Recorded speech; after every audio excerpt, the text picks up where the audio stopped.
में जाया करो, ऐसा कहते हो। तो आशीष भाई जी, आप डॉक्टर भी हैं, फिजिकल डॉक्टर भी हैं, और साथ में वो परमात्मा से भी जुड़े हुए हैं, इसलिए आप दवा भी देते हैं और साथ में दुआ भी देते हैं। इसलिए ऐसी महान हस्ती हम सबके बीच में है, तो आपसे हम रिक्वेस्ट करते हैं आप हमें इसके बारे में गहराई से प्रकाश डालें। आशीष भाई जी। ओम शांति, ओम शांति, ओम शांति, ओम शांति, ओम शांति। आप सभी को शिवरात्रि की बहुत बहुत बधाई हो, बधाई हो, बधाई हो। और उससे भी बहुत हर्ष की बात ये है कि आज इस सुंदर अवसर पर उस शिव पिता के शिवालय में आप सभी पहुंचेंगे। तो ऐसे शुभ अवसर पर आपने जो अपना कीमती समय आज निकाला है, तो मैं समझता हूँ आज इस शिव पिता के घर से अवश्य ही आप अपनी झोली भरकर ही जाएंगे। तो जैसे कि दीदी ने आपको कहा सुख शांति, तो मुझे कबीर जी का एक दोहा याद आता है। जो समाज की हालत को उन्होंने देखा कि कैसे समय के कुचक्र में मनुष्य पिसता जा रहा है, कबीर जी ने क्या कहा, चलती चाकी देख के दिया कबीरा रोए, दो पाटन के बीच में साबुत बचाना। तो आज की जो समाज की परिस्थिति हम अपने आसपास देख रहे हैं, चाहे तन से कोई दुखी है, चाहे मन से, चाहे धन के रूप से, एक अलग प्रकार की दौड़ में हम सभी भाग रहे हैं और किसी को पता नहीं है मंजिल कहाँ है। बस हम एक दौड़ में शामिल हैं और इसी कुचक्र में, एक विशेष साइकिल में हर एक का जीवन फंसा हुआ है, हर एक पिस रहा है, सुख का अनुभव नहीं कर रहा। आज मनुष्य क्या कहते हैं, हम जीवन बिता रहे हैं, बस कट रही है। किसी पूछा जाता है तो बड़े दुख भरी भाव से बस कट रही है, तो हम जीवन जी नहीं रहे हैं, उसे काट रहे हैं। क्या यही वास्तव में जीवन है? तो जब ये बात अपने पिता की सुनी, तो कबीर जी के बेटे क्या कहते हैं, जब कबीर ने कहा कि चलती चाकी देख के दिया कबीरा रोए, दो पाटन के बीच में साबुत बचा न कोई। कबीर जी का बेटा कमाल क्या कहता है, खूंट सहारे जो रहा मार सका ना कोई। तो अगर आप सभी ने चक्की देखी होगी, तो जो बीच वाला हिस्सा होता है, जहाँ खूंट है, वहां जो गेहूं रह जाता है वो पिसता नहीं। उनका बेटा कहता है खूंट सहारे जो रहा मार सका ना कोई। तो आज वो समय है, हमें अपने आप को देखना है, मैं पाट के बीच में हूं या खूंट के साथ। क्या कहें, खूंट के साथ, सभी खूंट के साथ हैं, या बीच बीच में हम पिस जाते हैं, फिर भागने की कोशिश करते हैं। जब परिस्थिति आए तो फिर खूंट याद आए, जब परिस्थिति चली गई तो फिर वही है।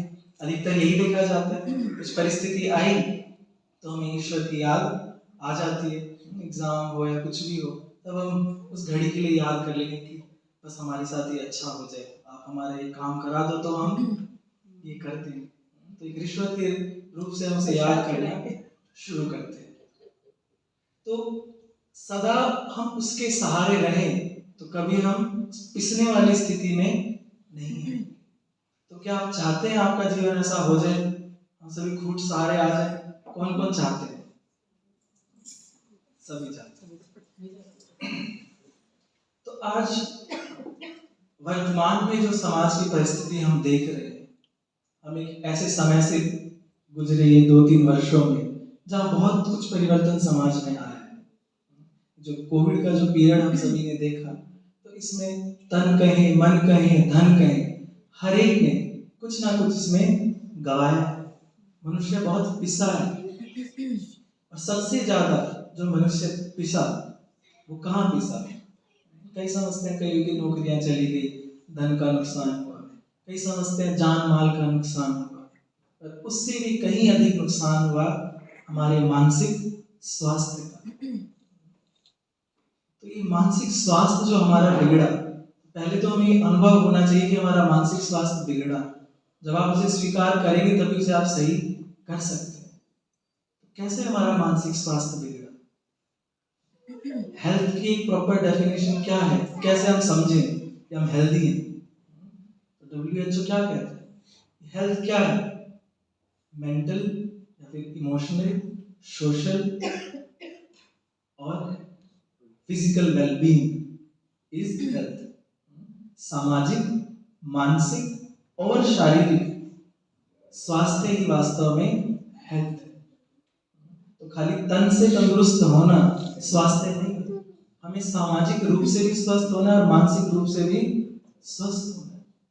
तो आज हम सभी का ध्यान बहुत ज्यादा शारीरिक तंदुरुस्ती, शारीरिक स्वास्थ्य की तरफ है, पर सामाजिक और मानसिक, सामाजिक हेल्थ के बारे में भी हम लोग सोच लेते हैं। कुछ भी काम करना होता है, कुछ भी है तो एक बार हम क्या कहते हैं, अरे 4 लोग क्या कहेंगे, तो समाज के बारे में भी सोच लेते हैं। और जो तीसरी चीज है मानसिक स्वास्थ्य, क्या मानसिकता का हम ध्यान रख रहे हैं? नहीं। और इसीलिए आज समाज में डिप्रेशन का रेट बहुत ज्यादा बढ़ता जा रहा है और कोविड के बाद ये 3 गुना बढ़ गया। डिप्रेशन का रेट था 3 गुना ज्यादा बढ़ चुका है। और कुछ रिपोर्ट्स के अकॉर्डिंग कोविड के बाद डिप्रेशन का रेट बढ़ा, उसके साथ साथ डाइवोर्स रेट बहुत ज्यादा बढ़ गया, संबंधों में बहुत तनाव आने शुरू हो गए। कारण क्या? हमारा मानसिक स्वास्थ्य बहुत नीचे स्तर पर जाता जा रहा है। तो मानसिक स्वास्थ्य मेरा कैसे ठीक हो? क्या इसके लिए कोई दवाई है? तन को कुछ होता है तो हम तुरंत एक दवा खाकर इसे ठीक कर सकते हैं। इस मानसिक स्वास्थ्य को मैं कैसे ठीक करूं? इस मानसिक स्वास्थ्य को ठीक रखने का सिर्फ एक ही साधन है, जो कमाल ने कहा, खूंट सहारे जो रहा मार सकेगा। तो मुझे किससे जुड़ना है जो मुझमें वो मानसिक शक्ति आनी शुरू हो जाए? तन बीमार था, मैंने गोली की शक्ति ली और मेरा तन ठीक होने लगा। मानसिक शक्ति कहां से बढ़ेगी? मुझे किस ऐसे सोर्स से, किस ऐसे स्रोत से जुड़ना है कि मेरी मानसिक शक्ति बढ़े? वो आज समझना आज के परिप्रेक्ष्य में बहुत बहुत ज्यादा आवश्यक है। इस समय में क्या हुआ, जो कोविड का जो पीरियड निकला, इमोशनल हेल्थ सबसे ज्यादा खराब इसलिए हुई, हमारे अंदर की धैर्यता और संतुष्टता हमने खो दी। डिप्रेशन का मुख्य कारण जो आज है वो है धैर्यता का ना होना, संतुष्टता का ना होना। इसलिए बहुत सारे साइकेट्रिस्ट और साइकोलॉजिस्ट यही कहते हैं कि हम डिप्रेशन के मरीजों को दवाइयां तो देते हैं पर उसका कोई प्रभाव एक लंबे समय तक नहीं, वो उसका प्रॉपर ट्रीटमेंट नहीं है। ये दवाएं सिर्फ उन्हें सुस्त बनाती हैं। नींद आती है, जितना समय नींद आएगी आपका सोच नहीं चल रही, जैसी दवा का असर खत्म हुआ फिर आपका दिमाग उसी दिशा में फिर से चलना शुरू हो जाएगा। तो ये कोई परमानेंट इलाज तो नहीं है। इससे कैसे उभरा जाए? तो उभर तभी सकते हैं जब उसका कारण हमें पता चल जाए। तो डिप्रेशन का मुख्य कारण यही है, धैर्यता और संतुष्टता आज जीवन में नहीं है। और सबसे अधिक हमारी धैर्यता को किसने छीना? क्या समझते हैं? हमारी धैर्यता, पेशेंस कहाँ गई? कैसे खत्म? क्या कारण? मोबाइल। पहले हम 2G चलाते थे, 2G से धीरे धीरे 3G पर आए, फिर 4G पर आए। जितना जी में आगे जाते जा रहे हैं उतनी हमारी पेशेंस कम होती जा रही है। क्यों? पहले एक वीडियो या कुछ मैसेज देखने के लिए आप इंतजार करते थे, धैर्यता थी, और अब तुरंत कोई ना देखे, तुरंत ना पहुंचे, मन में कितनी अंदर हलचल होनी शुरू हो जाती है। क्या है? Emotional instability. अगर घंटे में आपने 5 बार भी अपना फोन चेक किया, तुरंत मैसेज पहुंचा है नहीं पहुंचा, अरे वीडियो घूम रहा है, सिर्फ खुल क्यों नहीं रही है, चल क्यों नहीं रही है, छोटी छोटी चीजों से क्या हो रहा है, एक मेंटल इंस्टेबिलिटी बहुत ज्यादा बढ़ती जा रही है। और धीरे धीरे जो बार बार जो हलचल हो रही है, ब्रेन को उसकी आदत पड़ जाती है। तो जब आप शांत होंगे, आसपास कुछ काम नहीं है, खाली बैठे, तब भी आपका मन उसी स्थिति में रहेगा। फिर आपको क्या लगेगा, नहीं नहीं कोई बात करने के लिए होगा, टीवी देख लो, टीवी चला लो, कुछ पढ़ लो, मैसेज देख लो। तो क्यों हो रहा है, अपने दिमाग को ऐसी आदत डालते हम जा रहे हैं कि हर घड़ी कुछ ना कुछ देखना, कुछ भेजना, बार बार सुनना। आजकल बहुत सारी इंफॉर्मेशन ज्यादा दर है, और व्हाट्सएप तो एक ऐसी यूनिवर्सिटी बन गई है, उसमें विभिन्न प्रकार का सही और गलत सारा ज्ञान वहाँ आज है, जितना मर्जी चाहे आप देखते रहे। पर ठीक है, मैं ये नहीं कहता वो खराब चीज है, पर हम ये देखें कितनी मुझे आवश्यकता है, मैं उसमें बहुत कुछ खो रहा हूँ या खो रही हूँ। निरंतर मेरे दिमाग को वो आदत पड़ गई है, जो इंस्टेबिलिटी बार बार हलचल हो रही है, तो ब्रेन के जो कुछ केमिकल्स हमारे शरीर में निकलते हैं, हर वक्त एक हलचल वाले निकल रहे हैं, और दिमाग को उसकी आदत पड़ जाती है, और वही एक कारण बन जाता है डिप्रेशन का। स्थिरता नहीं, सोए तो सही 8 घंटा सो लिए, सुबह फिर क्या कहते, फ्रेश नहीं लग रहा है, ये क्या है। हम बेड पर तो गए, शरीर तो सोया, पर मन शांत नहीं है, जिसको कहा जाता है साउंड स्लीप। साउंड स्लीप नहीं है, उस समय भी मन कहीं भटक रहा है। दिन में कोई बहुत ज्यादा हैवी वर्क नहीं किया, कुछ नहीं किया, फिर भी लग रहा है एग्जॉस्टेड। क्यों है एग्जॉस्टेड, क्योंकि यहाँ से हम बहुत ज्यादा एग्जॉस्ट हो रहे हैं, हमें यहाँ की शक्ति बचानी है। आज से अगर 20 वर्ष पहले हम देख लें, जब मोबाइल का बहुत ज्यादा प्रचलन नहीं था, शायद फिजिकल एक्सर्शन आज से कहीं ज्यादा थी, आज बहुत सारे सुख साधन है, उस समय इतने नहीं थे। तब हमारी मानसिक हेल्थ कैसी थी, हमारे रिलेशंस कैसे थे, क्यों, उस समय हमें धैर्यता थी, संतुष्टता थी। आज जो धैर्यता हमारी समाप्त हुई है, जो हम बहुत एंग्जियस हो गए, एंजाइटी ही हमारे असंतुष्टता, कंटेंटमेंट नहीं, किसी भी चीज को हम एक्सेप्ट नहीं करते सहज, यही डिप्रेशन का कारण है। यही हमारे मानसिक स्वास्थ्य को नीचे गिराता जा रहा है। तो क्या आप चाहते हैं कि आप मानसिक रूप से इतने सशक्त बन जाएं कि किसी भी चीज का प्रभाव आप पर ना पड़े? चाहते हैं? देखो जैसे सर्दियां चल रही है, तो जाने वाली, मान लीजिए बाहर बहुत ठंडी हवा चल रही है, आप क्या करेंगे, अब हवा को तो नहीं कोसेंगे, क्या करेंगे, ज्यादा कपड़े पहन लेते हैं, हीटर चला लेते हैं, आप अपना इंतजाम करें। प्रकृति को दोष देने से कुछ होगा? अगर आप कुछ ना करें और बस कहते रहे, अरे इतनी तेज हवा चल रही है, ऐसे भी कभी हवा चलती है, इतनी ठंडी हवा चल रही है शरीर में, क्या इससे मुझे कुछ लाभ होगा? कुछ लाभ नहीं। वहीं अगर आप अपना इंतजाम करें, आप हीटर चलाएं, दरवाजे खिड़की बंद कर लें, या फिर अच्छे कपड़े पहन, तो उसका प्रभाव आप पर नहीं पड़ेगा, चाहे बाहर बर्फ पड़े। आज हमारा ध्यान बाहर की चीजों को ठीक करने में अधिक है, और वहां हम जब विफल होते हैं, वही असंतुष्टता का कारण बन जाता है। तो वास्तव में चीजें बाहर नहीं, चीजें मुझे यहाँ ठीक करनी। आज अधिकतर हमारा समय बाहर की चीजों को, बाहर की परिस्थितियों को और लोगों को समझाने में ही व्यर्थ होता है, लोगों को बदलने में, इन्हें ऐसा होना चाहिए, इन्हें ऐसे चलना चाहिए। इतनी बार ही नहीं कह दिया, कम से कम अब तो समझ आ जाना चाहिए। तो ये दिन में पता नहीं कितनी बार हमारे साथ होता है, वो ऐसी हैबिट बन गई है, इसका सीधा प्रभाव हमारे मानसिकता पर पड़ता है, और वही कारण बन गया आज मानसिक रोगों का।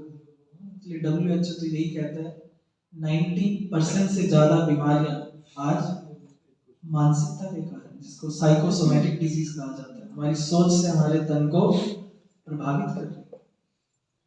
वही दूसरी ओर कुछ ऐसे गुण हैं जिनका संबंध डायरेक्ट हमारे ऑर्गन से, शरीर से, अगर वो गुण हमें आ जाते हैं तो हमारा तन स्वतः ही स्वस्थ होना शुरू हो जाता है। जैसे कि शांति, शांति का प्रभाव सीधा हमारे फेफड़ों पर पड़ता है। आपने कई बार देखा होगा, अब किसी ऐसी परिस्थिति में आपको गुस्सा आ गया, क्या होता है? सांसें कैसी हो जाती है? तेज तेज सांसें चलनी शुरू हो जाएगी, दिल तेज तेज धड़कना शुरू हो जाएगी, आपके हाथ पैर कांपने शुरू हो जाएंगे। तो एक सोच का प्रभाव तन पर आ रहा है या नहीं आ रहा है? आ रहा है। तो जरूर गुण का भी प्रभाव तन पे जरूर आएगा। जब अवगुण का प्रभाव तन पर इतना आ रहा है तो गुण का प्रभाव भी तन पर उतना ही आएगा। तो जहाँ शांति होती है, अब आप यहाँ बैठे हैं शांत है, तो आप देखेंगे आपकी सांसें बड़ी धीमी चल रही। जब हम शांत होते हैं हमारे लंग्स बहुत रिलैक्स होकर काम करते हैं। कोरोना में अधिकतर मृत्यु क्यों हुई? ये नहीं कहता कि कोरोना के कारण नहीं, कोरोना कारण था, अधिकतर मृत्यु का कारण था लोगों के मन का डर और अशांति। मन बहुत अशांत। कई हमने ऐसे मरीज देखे जो क्लिनिकली लगता नहीं था इनकी डेथ हो गई, एक्सरे सही है लंग्स के, सीटी स्कैन इतने खराब नहीं, और उनकी मृत्यु हुई। क्यों? उनमें भय बहुत था, अशांति। जो टीवी में बार बार देख रहे थे, सुन रहे थे, जो चारों तरफ देखा, तो अधैर्यता, वो अशांति उनके मरने का कारण बनी। हमारे पेट की बीमारियां हमारी उत्तेजना से संबंधित रखती है। जो जितना एंग्शियस है, हमेशा उत्तेजित रहता है, धैर्यता नहीं है, उन लोगों को पेट की बीमारी अधिक होती है। इसके ऊपर एक रिसर्च भी हुई। रशिया में एक कैमरा बना, किरिलियन कैमरा। उस कैमरे में क्या होता है, वो आपकी फोटो लेता है, उस फोटो में आप नहीं आएंगे, आपके जो विचार हैं, उन विचारों से जो ऊर्जा निकलती है, वो ऊर्जा उस कैमरे में आ जाती है। और उसका एक स्केल है, जैसे रेनबो के कलर है ना, ऐसे उसका स्केल। अगर आप डार्क कलर की तरफ आपका फोटो आया, इसका मतलब आपके विचार, आपका ओरा, जिसे आजकल आम भाषा में क्या कहा जाता है, वाइब्स, नेगेटिव। तो उसे एक हॉस्पिटल में रखा उस कैमरे को, और वहां आने वाले मरीजों को कहा गया कि ट्रीटमेंट के साथ साथ इनका फोटो लो और देखो। तो देखा गया जो पेट की बीमारी के जो मरीज थे, उनका जो वो डार्क वाला जो एरिया था, उनका ओरा डार्क था, पर सबसे ज्यादा डार्क जो पेट में था।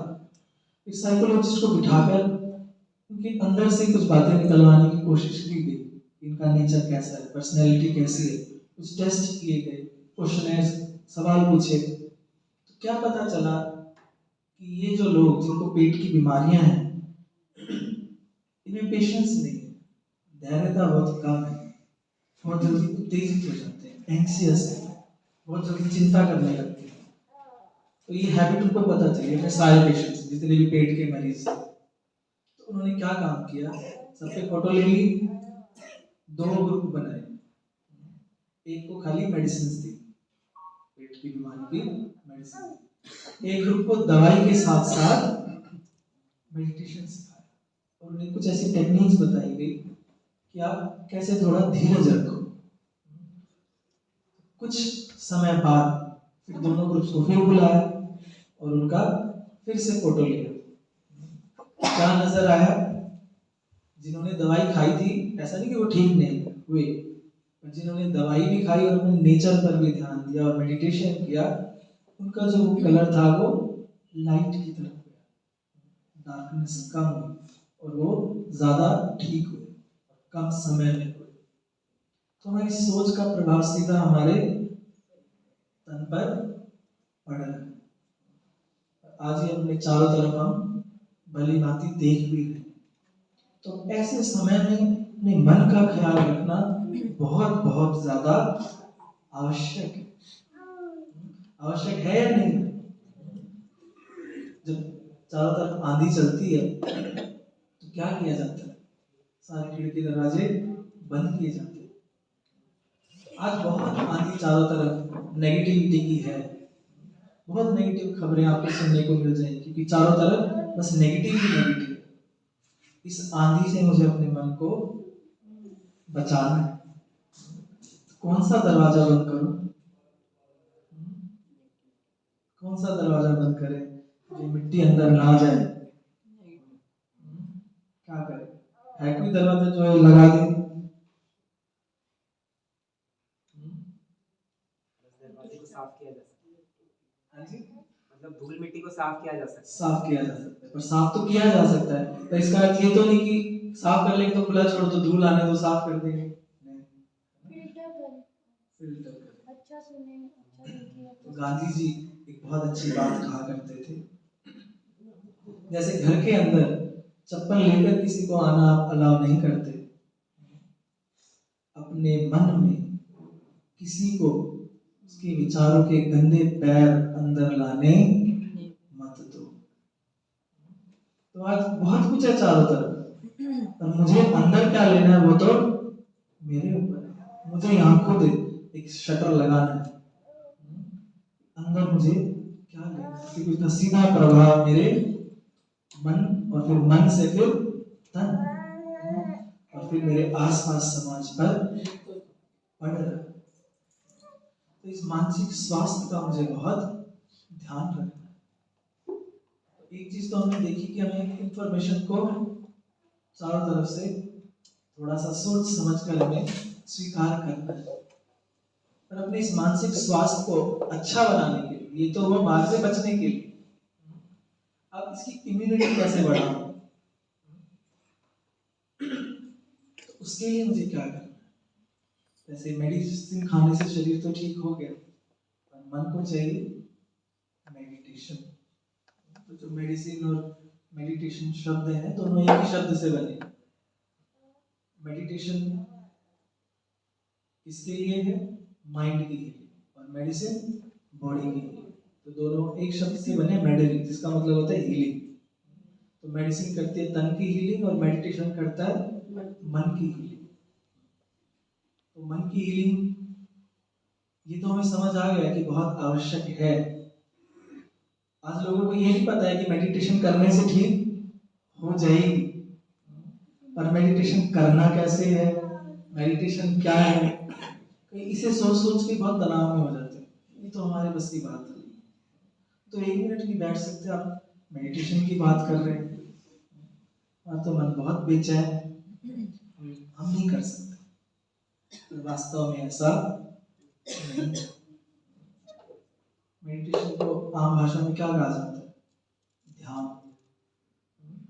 तो ध्यान तो वास्तव में हम सभी को आता है, इसमें कुछ सीखने की आवश्यकता नहीं। अब मान लीजिए आप यहाँ बैठे हैं और 6:30 बजे मान लीजिए आपको अर्जेंट कॉल आना है, आपकी मीटिंग है, और यहाँ समय अगर हम ज्यादा खींच दें तो आप यहाँ बैठे तो होंगे, पर मन कहाँ होगा? आपके कान यहाँ खुले, आंखें यहाँ खुली, देख रहे हैं, कान सुन रहे हैं, पर आप क्या गए? मैं आपसे पूछ लूं मैंने क्या कहा, आप कहेंगे मेरा ध्यान नहीं था।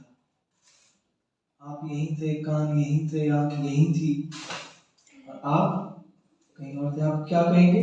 मेरा ध्यान यहाँ नहीं वहां था। तो इसका अर्थ है किसी भी स्थान पर होते हुए, कहीं भी होते हुए किसी भी चीज का ध्यान कर सकते हैं, और इतनी ज्यादा एकाग्रता आपकी वहां थी कि यहाँ के आसपास का आपको कुछ पता ही नहीं चला। तो क्या घर गृहस्थ में रहते, काम काज करते, मेरा ध्यान ईश्वर के साथ नहीं लग सकता? जब मेरे काम के साथ, आजकल के मनुष्यों के साथ, जिनके मन में इतना कचरा भरा हुआ है, उनके साथ लग सकता है, तो क्या उसके साथ नहीं लग सकता जो बिल्कुल क्लियर है? लग सकता है या नहीं लग सकता? डिफिकल्ट है इजी? ध्यान हम सबको आता है, बस अपने मन को डायरेक्शन देने की बात है। हमें उसे डायरेक्शन देनी, जब वो डायरेक्शन, वो दिशा देनी हमें आ जाती है, हमारा जो मन है उसका काम है विचार करना, वो निरंतर विचार करता ही रहेगा, क्योंकि उसका वो काम है। और बुद्धि का काम होता है चित्र दिखाना, निर्णय देना। तो जब मन और बुद्धि साथ साथ काम करते हैं, माना जो हम सोच रहे हैं बुद्धि में वही दिखा रही है, तो उसको कहा जाता है कंसंट्रेशन, एकाग्रता। फिर हमें उसका अनुभव होना शुरू हो जाता है। आप यहाँ बैठे बैठे भी पुरानी घटना याद करके दुख का अनुभव कर सकते हैं। तो ईश्वर को याद करके क्या सुख और शांति का अनुभव नहीं कर सकते? कर सकते हैं। सिर्फ एक सोच की बात है, हमने सोच में उसे बहुत डिफिकल्ट समझ लिया है, इसलिए करना बड़ा मुश्किल है। वास्तव में ये बहुत सहज है और किसी भी स्थान पर कहीं भी रहते हुए अपने कार्य व्यवहार में या गृहस्थ व्यवहार में रहते से बहुत सहज रीति हम कर सकते हैं। और वो ऐसा एक फिर लाइफ स्टाइल बन जाता है। हमेशा आप किसके सहारे हैं फिर? खुद के सहारे। देखो जो आज का दिन है, आज के दिन वो बहुत सारे लोग अधिकतर व्रत रखते हैं। आप में से भी बहुत सारे ने रखा हुआ, किस किसने रखा है? तो कैसे शुरू हुआ ये व्रत? कभी तो शुरू हुआ होगा ना। हर चीज की कुछ ना कुछ शुरुआत अवश्य होती। तो एक बार एक सेठ थे, वो अपने गुरु के पास जाया करते थे। तो गुरु से सवाल पूछा, मुझे समय नहीं है, बिल्कुल भी समय नहीं है, बहुत बिजी हूँ, मुझे बिल्कुल भी बैठ के भगवान को याद करना है, कुछ सुनना पढ़ना, मुझे कुछ समय नहीं मिल रहा। गुरु ने पूछा, भोजन कितनी बार करते हो? कहा 3 बार करता हूँ। कहा कितना समय लेते हो? 15-20 मिनट तो लग जाते हैं। कहा अगर एक बार का भोजन छोड़ दो तो कुछ दिक्कत? कहा नहीं छोड़ सकता। कहा कितने मिनट बचे? 15 मिनट बचे। 15 मिनट में तुम याद कर सकते हो? कहा शुरू करो। तो उसने 15 मिनट करना शुरू किए, एक बार का भोजन छोड़ दिया, अच्छा लगा। उसने सोचा एक दिन तो ऐसा हो सकता है कि मैं तीनों टाइम का छोड़ दूं, तो मेरे पास कितना समय हो गया? 45 मिनट, आधा घंटा 45 मिनट कुछ भी, तो वो समय मैं अपने लिए दे सकता हूँ, तो मुझे और अच्छा लगेगा। इस रीति व्रत होना शुरू हो गया। आज हम देखें अपने जीवन में, हम जब व्रत कर रहे हैं, क्या मेरा व्रत का समय ईश्वर के ध्यान में जा रहा है? अधिकतर ये देखा जाता है जब लोग व्रत रखते हैं तो ज्यादा अधिक ध्यान खाने पर ही रहता है। ये नहीं खाना है, ये खाना है, अब नहीं खाना कब खाना है, तो बुद्धि वहां की बजाय और ज्यादा खाने में लग गई। तो जो मोटिव था वो पूरा नहीं हुआ। तो आज इस सुंदर अवसर पर हम ये देखें कौन सा व्रत हम लें, कौन सा व्रत हम लें जो मेरे जीवन में परिवर्तन आए और वो भोलानाथ खुश हो जाए। आज के दिन यही प्रयास करते हैं ना सभी कि भोलानाथ खुश हो। पर हम देखें क्या कोई पिता, माता पिता बच्चे के भूखे रहने से खुश होता है? आज बच्चा एक वक्त का भोजन ना खाया, शाम को जब घर आए तो माँ क्या कहती है, तुमने खाना नहीं खाया। माँ को ज्यादा खुशी किस चीज में है? बच्चा खाना खा ले। पिता को क्या खुशी है? बच्चा खा ले। और हम एक ऐसी रेस में लगे कि ना खा के भगवान को खुश करें। नहीं, तो जैसे हम अपने बच्चों से इतना प्यार करते हैं, तो वो तो हम सब आत्माओं का पिता है, प्यार का सागर। आप तो गुस्सा कर भी लेते होंगे, वो तो गुस्सा भी नहीं करता, तो उसको कितना प्यार है। क्या वो मेरे भोजन के व्रत को से खुश होगा? क्या लगता है? मैं नहीं कहूंगा कुछ, क्या करें? भले मशीनरी को आपने शांति दी, अच्छी बात है, पर उसके पीछे का लक्ष्य और भाव हमें बड़ा स्पष्ट हो कि इसे करने से क्या होगा और क्या नहीं। तो ये तो हम जरूर भूल जाएं कि जिस उद्देश्य से व्रत कर रहे थे वो तो नहीं हो रहे, बुद्धि कहीं ना कहीं जा रही है। कहीं की तो ऐसी आदत हो जाती है, वो सबको बार बार बताते हैं मेरा व्रत है, मैंने खाया नहीं। तो सब तो इस प्रकार नहीं होते।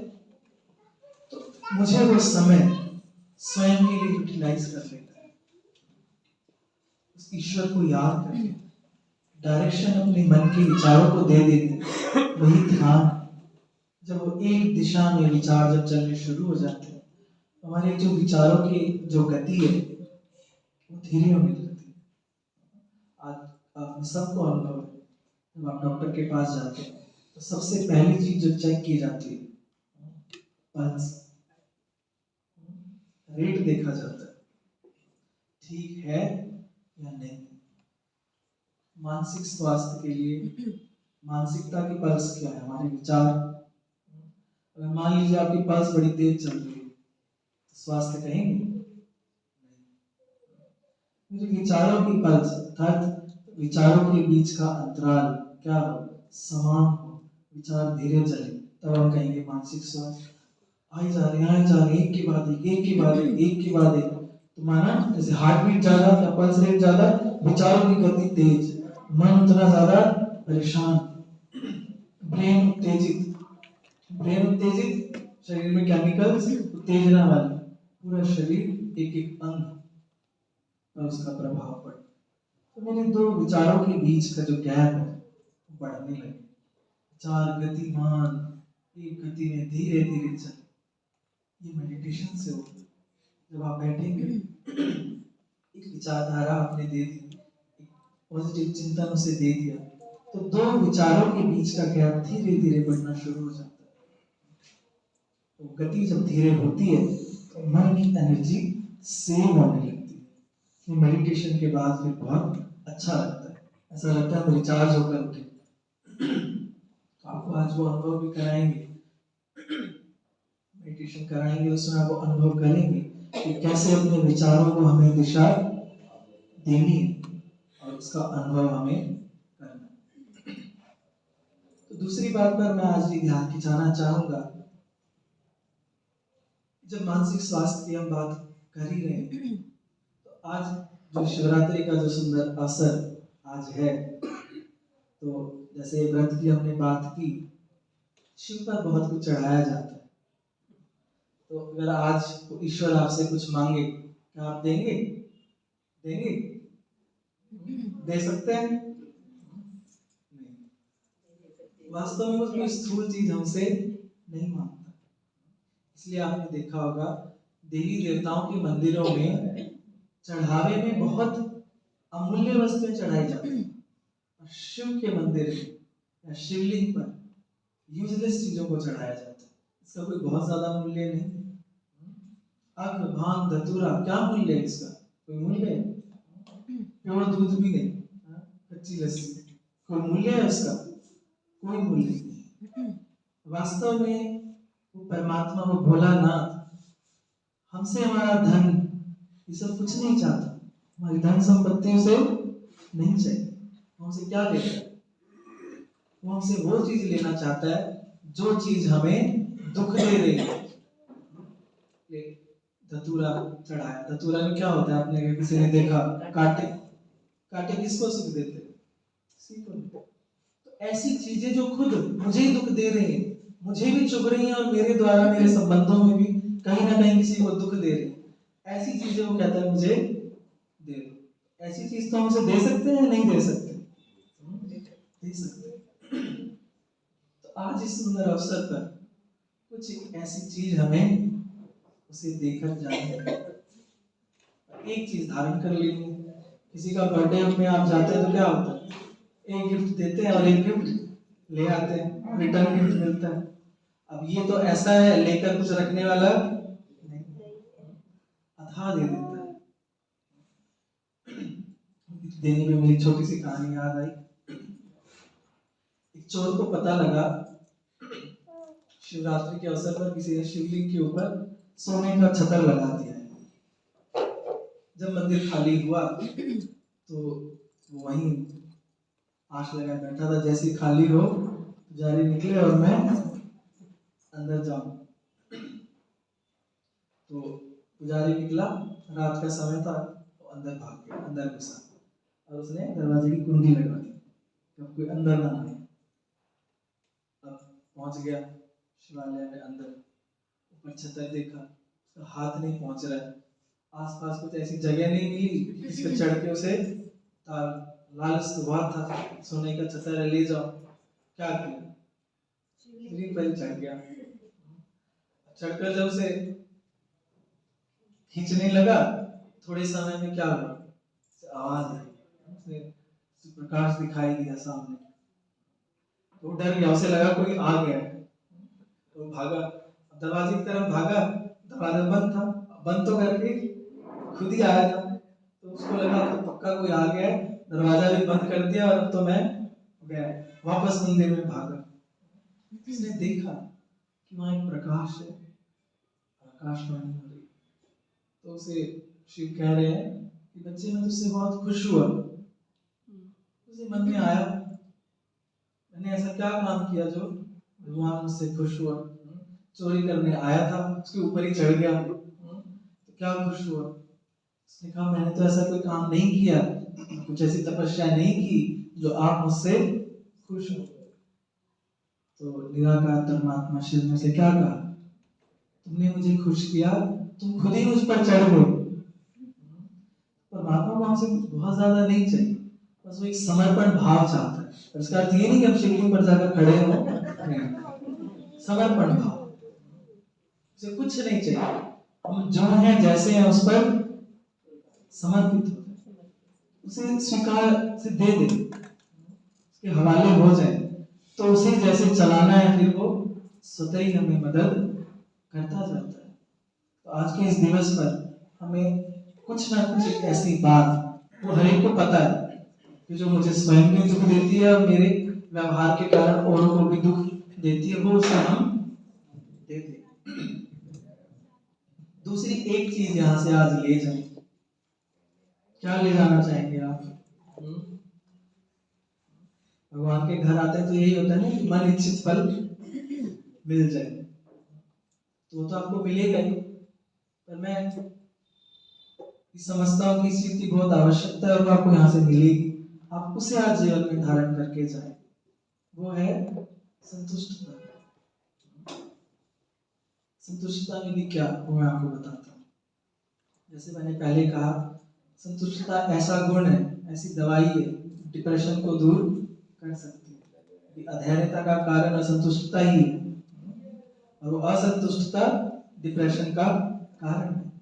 तो डिप्रेशन की गोली तो ले ही रहे हैं जो लेते हैं, एक संतुष्टता की गोली भी आज रोज खाना शुरू करें। संतुष्टता की गोली क्या है? सभी ने सुना है, बचपन में सबने पढ़ा है, सुनते आए। क्या सुना है संतुष्टता के बारे में? गोधन, गजधन, आगे बाजी धन, रतन धन खान, जब आए संतोष धन, सब धन धूलि समान।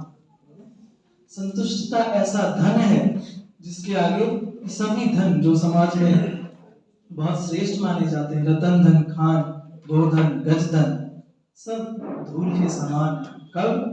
जब संतुष्टता आ जाए। महल में तो है, सोने के पलंग पर तो है, पर नींद नहीं है, क्या उस धन का कोई लाभ? पर एक झोपड़ी में रहने वाला, सूखी रोटी खाने वाला 4 घंटे में भी रिफ्रेश होकर उठता है, तो कौन, किसका जीवन कहेंगे अच्छा है? क्यों? उसे संतुष्टता है, क्या संतुष्टता का धन, इसलिए संतुष्टता के धन को सर्वोच्च रखा गया। तो ये मुझे आज अपने जीवन में ले आना। तो संतुष्टता माना क्या? चीजों को जो है जैसा है उसे स्वीकार करना शुरू करें। आज हम एक ऐसे परिवेश में हैं जहां चीजें हमारे समान होना बहुत मुश्किल है। लोगों का जैसा हम चाहते हैं वैसा व्यवहार होना बहुत मुश्किल है। हमारी एक्सपेक्टेशंस बेकार है, और जब एक्सपेक्टेशंस मीट नहीं होती तो फिर दुख होता है, असंतुष्टता होती है, असंतुष्टता होती है, फिर अधैर्यता होती है, उत्तेजित होने लगते हैं, और वही उत्तेजना फिर धीरे धीरे डिप्रेशन का, मानसिक रोग का कारण बन जाती है। तो हमें चीजों को और लोगों को स्वीकार करना होगा। परिस्थितियों से और लोगों से अपेक्षा रखना एक खाली घड़े से पानी निकालने के समान। आप कितनी बार उसमें खाली घड़े में हाथ मारते रहिए, 100 बार कर लीजिए, पर पानी आने वाला नहीं। तो हमें स्वीकार करना होगा इसमें पानी नहीं है, पानी नहीं मिल सकता। तो आज के परिप्रेक्ष्य में हमें ये स्वीकार करना होगा। आज एक ऐसे समय में हम चल रहे हैं जहां कार्मिक अकाउंट्स हम सभी के जो इतने ज्यादा बन चुके हैं, कहीं ना कहीं किसी ना किसी रूप में चुकतू करना ही है। तो परिस्थितियों को और लोगों को हमें स्वीकार करना होगा। और जिस घड़ी हम एक्सेप्ट करना शुरू कर देंगे, उसी घड़ी आप एक गहन शांति का अनुभव करेंगे। मैं इसी घड़ी कहूंगा कि कोई एक ऐसी बात जो मन को मान लीजिए 2 या 3 दिन से या किसी भी समय से आपको परेशान कर रही है, बस एक घड़ी अब सोच ले, मान ले, लोग और परिस्थितियां मेरे अनुसार नहीं होंगी, मुझे एक्सेप्ट करना होगा।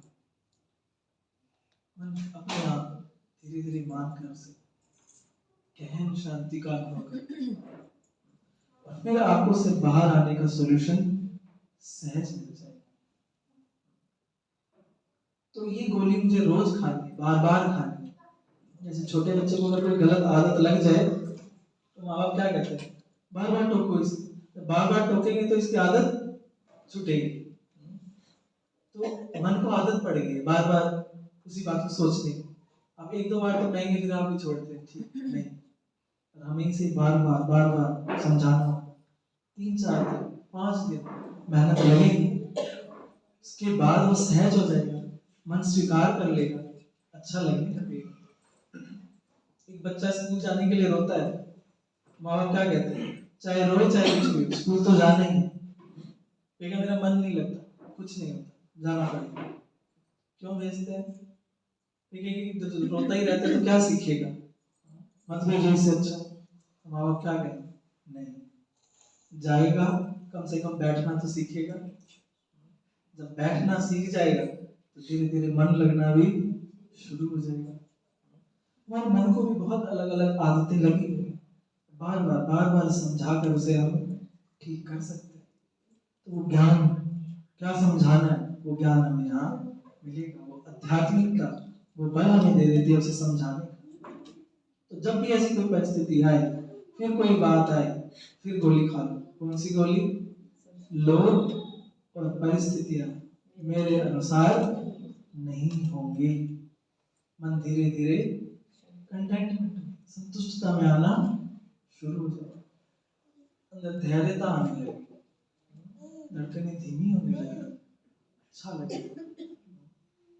आज आप यहाँ आए, सुन रहे हैं, या पहले भी कभी कुछ अच्छा सुनते होंगे या पढ़ते हो, मन को क्या लगता है, कितना अच्छा लगता है। जैसे नहाने के बाद शरीर सफुर्त हो जाता है, कुछ अच्छा सुनने के बाद मन को क्या लगता है, मन भी खुश होता है, अच्छा लगता है।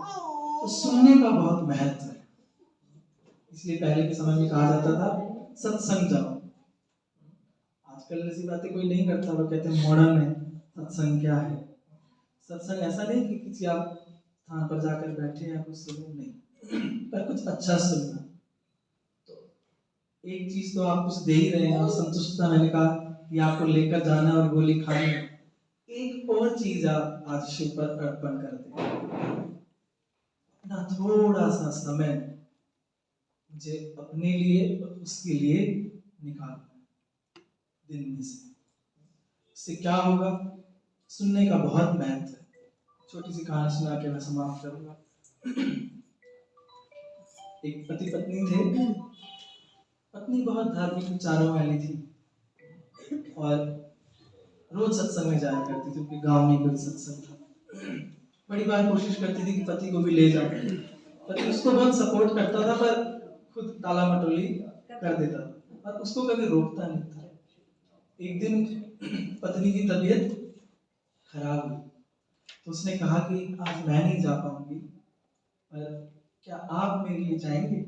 पत्नी से प्यार करता था, पर ठीक है चला जाता हूँ।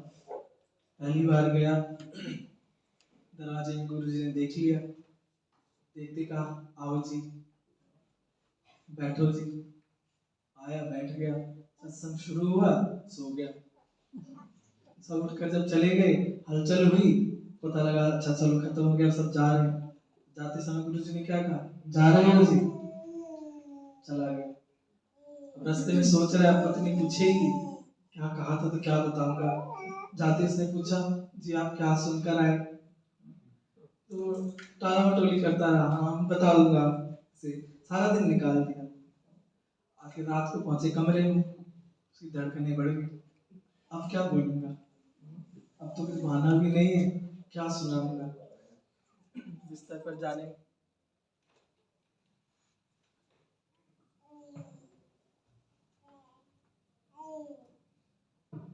तो बिस्तर पर जाने के बाद उसने कहा कि अब तो आप बता दीजिए आज सत्संग में आपने क्या सुना। मुझे बहुत इच्छा है, मैंने आज सत्संग नहीं सुना, जो भी आपने सुना मुझे सुनाओ।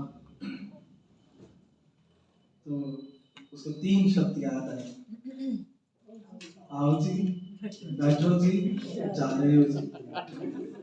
तो सोचा यही सुना देता हूँ।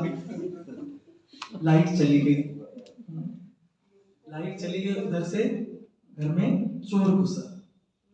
इसने कहा आओ जी, चोर को लगा कि शायद दिख गया, चोर वहां कोने में बैठ गया। दूसरा शब्द इसने कहा बैठो जी, तो उसको लगा अभी भी मुझे देख रहा है, अब तो मैं पकड़ा गया, वो उठ के भागा।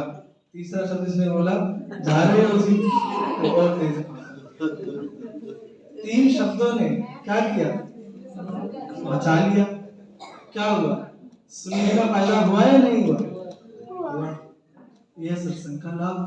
तो मन लगे चाहे ना लगे, मुझे कुछ समय कुछ अच्छा सुनने के लिए अपने लिए जरूर निकालना, कहीं ना कहीं मुझे वो जीवन में लाभ देगा ही देगा। तो आज ये छोटी सी प्रतिज्ञा, शिवरात्रि में कितने व्रत हमने किए, क्या क्या किया, क्या एक छोटा सा व्रत हम ले सकते हैं कि अपना कुछ समय मुझे अपने लिए उस ईश्वर की याद के लिए देना है, उस ईश्वरीय ज्ञान को श्रवण के लिए अपना समय देना। कौन कौन नहीं कर सकता आधा घंटा? तो वो जो खूब सहारे जो रहे मार सके ना कोई, हम हो जाएंगे नहीं हो जाएंगे। फिर वो हमारा ध्यान रखे। शिव को क्या कहा जाता है, महाकाल। तो कालों का काल मेरा बाप, उसके साथ हम सदा रहे, उसका हाथ मेरे सिर पर है, क्या हो सकता है, कोई कुछ नहीं बिगाड़ सकता। तो ऐसा जीवन मैं चाहता हूं और आप सब भी चाहते हैं कि ऐसा जीवन बने। तो उस बनाने के लिए आज बस ये छोटी सी प्रतिज्ञा हम कर लें कि मुझे अपना समय निकालना ही है और ये करना ही है, क्योंकि यही अब समय की पुकार है। अगर अब भी हमने ये नहीं किया तो समाज में जो हम देख रहे हैं, तो फिर जो कबीर ने देखा ना, 2 पाटन के बीच में साबत बचे ना कोई, हमारा भी वही हाल होगा। तो मेरी तो यही शुभ आशा है कि आपका वो हाल ना हो, आप खुद के सहारे ही रहें और आप रहेंगे भी, ये भी मेरी शुभ इच्छा है। ओम शांति। बहुत बहुत सुंदर, मिल गए रोज, गोली भी खानी है ना। अटेंशन की जरूरत है, कुछ भी करें जीवन में, कुछ भी पाना है प्राप्ति, तो अटेंशन की जरूरत है। जैसे एक बुक भी होती है, बुक को भी जब अटेंशन से हम पढ़ते हैं ना तभी प्राप्ति होती है। ऐसे खुद के प्रति भी जब हम अटेंशन देते हैं तो खुद को हम ठीक कर सकते हैं। बहुत सुंदर आशीष भाई जी ने हम सबको बहुत सुंदर बताया, तो आप उनको फिर से एक बार तालियों से तारीफ करते हैं। अभी मैं वेलकम कर रही हूँ हमारी बड़ी दीदी जी को, कुसुम दीदी जी को। आपको भी हम जोरदार